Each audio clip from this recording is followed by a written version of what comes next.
সমুদ্রের পাড়ে আসবো আর কাঁকড়ার সাথে সাক্ষাৎ হবে না, এটা কি হতে পারে? এই যে ছোট কাঁকড়া দেখেছেন? খুব একটা মাছ দেখছি, শুন ভাই। হ্যাঁ, এই যে মাছ, কোথায়?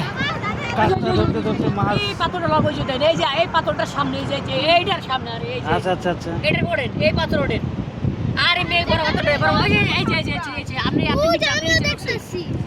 হাই না দেখছি, ওইটা মধ্যে ঢুকছে, ওইটা মধ্যে ঢুকছে, ওইটা মধ্যে ঢুকছে। সামনের আমার জায়গা। আহ, এই ছিল। ও জানে ছিল। এই মাত্র একটা মাছ এই যে হারালাম। এই যে এই যে মাছ, এই যে হ্যাঁ হ্যাঁ হ্যাঁ, এই যে। এই যে চলে এসেছে।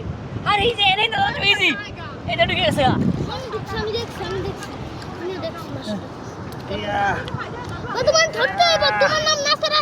আহ, তাছাড়া তোমার আচ্ছা। কেমনি কি করি নাকি? মাছ ধরতে যাই আমার কাঁকড়াটাও হারালাম। আচ্ছা, তাহলে বলা কোথায় যায়, ছেড়ে দিয়েছি? এই যে। তাহলে বলা যায় বেশি লোভ করা ভালো না। এত জায়গায় এসে এত কিছু খেলাম, কিছু হইল না। হ্যাঁ, কক্সবাজার এসে হুম, একটা আইসক্রিম খেয়ে 7 কাপ প্যান নষ্ট করে ফেললাম। ওয়াহ, এ হতে পারে না। অনেক এনজয়, অনেক মজা। এই তো আমার পাও শুকানো হয়ে গেছে, এবার চলো আমরা দেখুন। কই কক্সবাজার কই গেছে গা? সমুদ্র পাড়। আই ভাইয়া নে